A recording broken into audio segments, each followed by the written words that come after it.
Y se dice que el que la hace en Nueva York, la hace en cualquier parte. Y hoy en Jueves Cultural hablaremos de un hombre que viajó una larga distancia para llegar a Nueva York y que ciertamente, sin lugar a dudas, triunfó en Nueva York.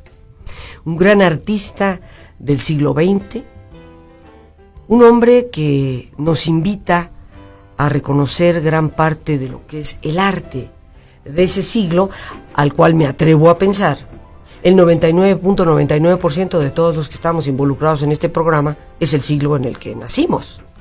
No está tan lejos.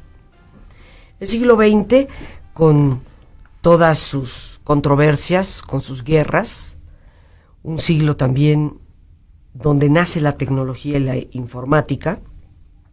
Y hoy hablamos de un artista, su nombre, Mark Rothko.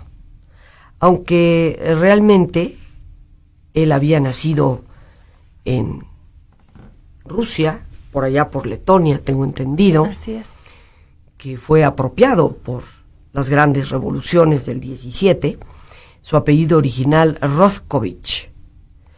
Y Mark Rothkovich, posteriormente conocido en los Estados Unidos como Mark Rothko, se convierte precisamente en un gran artista del expresionismo abstracto.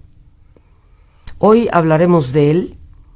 Podemos visualizar a ese hombre que, como tantos, emigraron desde Europa hacia los Estados Unidos y que probablemente entró por la isla Ellis en la ciudad de Nueva York, que hoy se conserva como un museo de toda esa gente que ha construido ese país del norte y quienes llegaron en la búsqueda del sueño norteamericano y que en esa época la mayoría ciertamente lo encontró.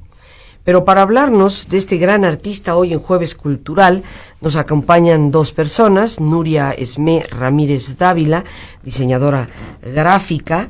Bienvenida, Nuria. Bienvenida, gracias. Y nos acompaña también Tere Arc. Ella es historiadora del arte, especializada en el arte del siglo XX. Tere, bienvenida al programa. Gracias, buenas tardes. Nos da mucho gusto recibirlas y que nos platiques de este hombre, Mark Rothko, que seguramente muchos de nosotros no conocemos en realidad, pero que parece ser muy representativo del arte del siglo XX. ¿Dónde nace? ¿Por qué emigra a los Estados Unidos? ¿Cómo llega a triunfar en la gran urbe? Bueno, su historia es una historia compleja y una historia muy similar a la de muchos jóvenes y muchos migrantes durante todo el transcurso de los principios del siglo XX. Rothko nace en Minsk, en la República actual de Letonia, en Rusia, en 1903, como parte de una familia judía.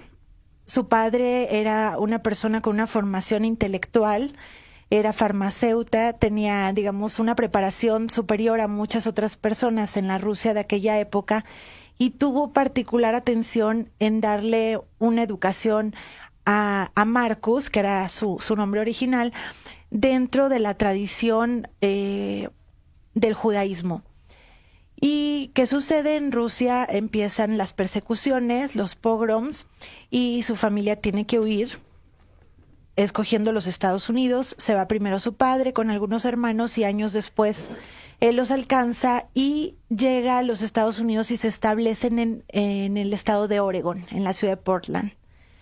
Y bueno, ahí crece y estaba muy interesado en un principio por toda la problemática social de los migrantes, participaba en grupos de debate, sobre todo por los derechos de los trabajadores, muy influidos por lo que acontecía en Rusia cuando se da la revolución. Posteriormente va a irse a estudiar a la Universidad de Yale. No termina, pasa muy poco tiempo y es, bueno, entendible también porque era una época donde había muy poca aceptación hacia los estudiantes judíos. Y se da cuenta que tiene intereses por el arte y empieza una formación bastante informal. Él nunca acudió a ningún tipo de academia. sino que tomó clases libres en una instancia que se conocía como la Art Students League de Nueva York. La Liga de los Estudiantes del Arte. Así es, donde conoce a Milton Avery. Milton Avery se había formado en Europa y traía mucho la influencia de artistas de las vanguardias europeas, y tiene también una gran relación con Max Weber, que el padre de la sociología. No, un artista, tiene el mismo apellido. Tiene el mismo apellido. Así es. El mismo nombre. Es un artista, es un pintor, que había incluso desarrollado una especie como de cubismo propio, pero luego se interesó mucho más por el expresionismo alemán, porque para él era importantísimo la emoción en el arte. Y esa idea de Max Weber le va a impactar mucho a Rothko, y va a ser como una constante en lo largo de su producción, desde sus primeros años hasta sus grandes obras clásicas. Entonces va a ser algo que le va a preocupar siempre, lo que puede transmitir al espectador a través de sus lienzos y la comunión de la obra con el que la observa. Y esto, bueno, viene muy fincado en el pensamiento de Weber a través del expresionismo alemán. Llegó, se fue a Oregon, nunca tomó clases formales, pero el expresionismo alemán le influyó muchísimo. Así es. Formó parte de la Liga de Estudiantes de Arte y empieza a crecer como artista. ¿Hasta dónde creció? Bueno, en estos años todavía iniciaba, ¿no?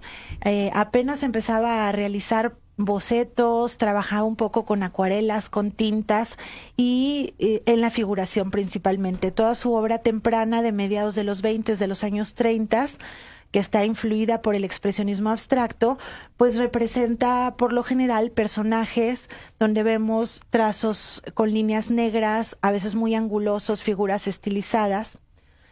Pero poco a poco, y bueno, aquí habría que agregar que él estuvo interesado en el teatro, y en algún verano que regresa a Oregon estudió en la compañía de la esposa de Clark Gable. Estudió teatro como actor, y le impactó tanto que la parte de toda esta construcción teatral la lleva después a la pintura y se refiere a sus lienzos como escenografías, donde cada forma, cada elemento es como un personaje que está actuando en un drama. Entonces él va a empezar a alejarse un poco del expresionismo alemán por el interés de la tragedia griega, particularmente a través de la lectura de Nietzsche. Y le va Federico a gustar, Nietzsche.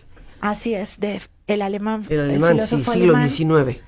Y sobre todo le va a interesar cómo habla Nietzsche del mito de Dionisio, que fue cortado, separado en partes, todo su cuerpo por los titanes, y bueno, hay una clara alusión al caos y al regreso al orden, y va a empezar a trabajar estos elementos en una época de su pintura que ahora se conoce como el periodo mitológico, donde vemos figuras humanas fragmentadas y vueltas a unir, por lo general divididas en registros horizontales, la composición que eso va a verse desde ahorita y lo va a desarrollar hasta llegar a sus obras abstractas de los años 60.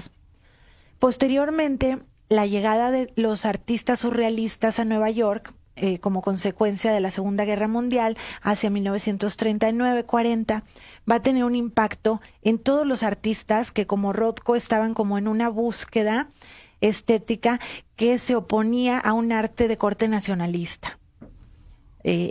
Van a empezar a experimentar con una abstracción con formas biomórficas, muy en la línea de Miró, de este dibujo automático, dejándose llevar por la emoción, la expresión.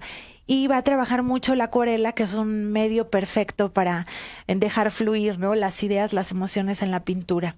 Entonces, toda esta formación y el vínculo con los surrealistas va a llevar a toda una serie de jóvenes pintores, entre los que se encuentran Jackson Pollock, Adolf Gottlieb, Arshile Gorky, Clifford Steele, Barnett Newman, a empezar a buscar como un estilo propio que se aleje de cualquier ideología política. Y es la forma en que se van a ir encaminando todos ellos hacia la abstracción. Podríamos decir que la característica principal de Mark Rothko es de ser pintor abstracto. Digamos que ahí está la cumbre de su obra dentro de ese tipo de pintura? Bueno, por supuesto que él va a terminar haciendo pintura abstracta, pero bueno, el gran mérito de Rothko no va a ser únicamente de ser un pintor abstracto como muchos. En el expresionismo abstracto se van a dar dos tendencias. Una que se conoce como la pintura de acción o action painting, donde, bueno, el máximo representante es Jackson Pollock, con esta pintura muy gestual, muy libre, que tiene que ver con la energía del cuerpo. Y por otro lado, la pintura de campos de color o color field, donde tenemos a Rothko como un gran representante, que lo que va a hacer es, a través de la abstracción y el uso del color, va a expresar estados de ánimo y emociones. ¿Cómo definirías tú, Tere, lo que es expresionismo abstracto? Bueno, el expresionismo abstracto es, digamos, una etiqueta que se ha dado a un grupo de individuos muy diversos entre sí. Es similar a lo que pasa en México con los artistas que los denominaron de la ruptura, que son artistas todos con inquietudes diferentes, con formas de expresión diferentes, pero que coinciden, particularmente en Nueva York, con este rechazo hacia el arte regionalista que se motivaba en Nueva York en ese momento, y que buscan expresar sus ideas con gran libertad y buscar un arte que sea universal, que sea entendible para cualquier persona, en cualquier país, en cualquier momento histórico. Por eso les interesaban mucho los mitos y el arte primitivo. Pero es en sí un grupo muy diverso entre sí. Entonces, la historia del arte y los críticos siempre hay esta tendencia a buscar, a agrupar bajo un nombre a un grupo que tiene características diferentes, ¿no?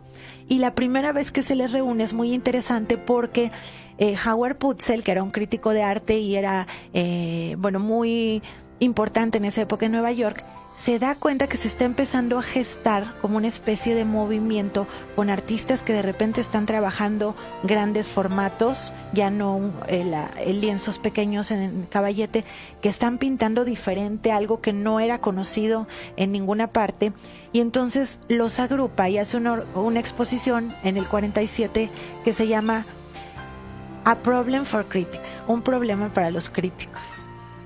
Y expone la obra de Rothko, de Pollock, de todos estos, pero es muy interesante que incluye también a Rufino Tamayo, pintor mexicano que por la época estaba en Nueva York. Sí. Y el hecho de titularla Un problema para los críticos es que no encontraban dónde encajamos a este grupo, ¿no?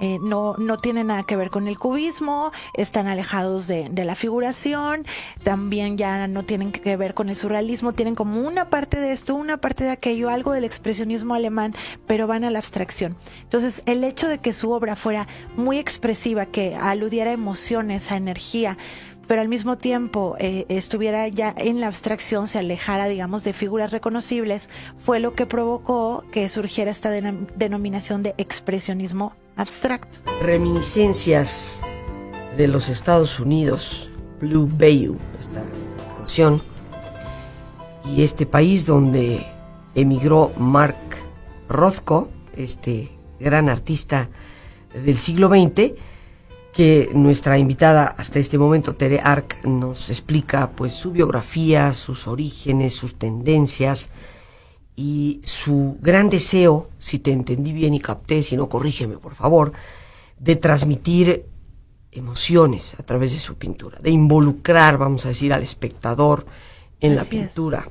Cuando hablamos de lo abstracto, nos viene a la mente a la mayoría pintura abstracta, un gran lienzo blanco con una raya negra y un punto rojo allá por la esquina derecha, ¿no? Uh-huh.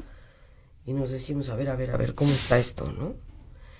Pero obviamente, independientemente de que algunas de estas pinturas están dentro de lo abstracto, dentro del movimiento abstracto, no definido, no está puntualizando a las imágenes, a las figuras, ni las cambia de dimensión como podría hacerlo el cubismo, uh-huh, ni las hace difusas como el impresionismo, sino que cada quien interpreta, qué percibe, cómo interactúa con el cuadro, con la obra.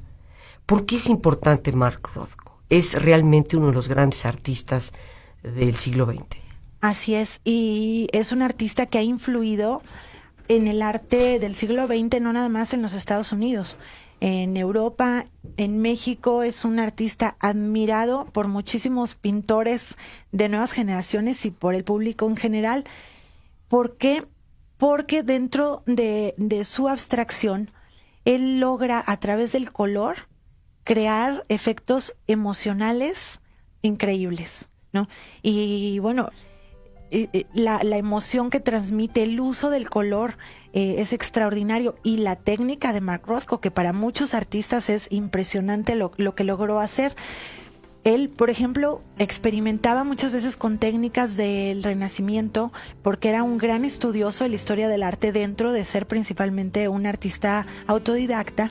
Él admiraba mucho a los grandes maestros y estudiaba cómo pintaban. Iba al Metropolitan de Nueva York a ver sus cuadros, iba al MoMA a ver la pintura moderna, y él experimentaba, por ejemplo, con el temple, que es la utilización de la yema de huevo, mezclada con pigmentos y aceites, pero él trabajaba con el huevo completo, que eso es algo muy, muy diferente, y preparaba sus lienzos, le ponía la col encima para sellar, pero la pigmentaba, que eso era algo ya no utilizado, que se usaba en la Edad Media, por ejemplo, o se llegó a usar en el Renacimiento. Entonces empezaba con bases de color siempre diferentes de acuerdo a los colores que aplicaría después, y trabajaba utilizando capas muy diluidas, muchas veces intercalando óleo con acrílico, y a través de diferentes tonalidades crea este efecto de veladuras donde los colores parecen unos avanzar y otros retroceder con sus famosos rectángulos flotantes en estos grandes lienzos, pero al observarlos durante un tiempo y detalladamente y de cerca, empiezan a modificarse los colores, empiezan a aparecer tonos diferentes. Entonces transmite emociones muy diversas. Tiene lienzos, por ejemplo, los que realizó hacia el final de su vida, que son sobre todo en grises y negros, cuando estaba en una etapa depresiva muy fuerte, ya tenía un aneurisma muy avanzado y físicamente estaba muy mal, y cambia su paleta y la oscurece, pero mismo en estos lienzos se percibe el cambio en los colores. Mark Rothko, que de hecho fallece en 1970, y gran parte de su obra está en Nueva York. Las gracias a Dios por este espacio que nos permite compartir. Las gracias a nuestras invitadas, Tere Arc y Nuria Esmé Ramírez. David, todos una vez más, gracias por tu paciencia al escucharme y por ayudarme siempre a crecer contigo. Que Dios te bendiga.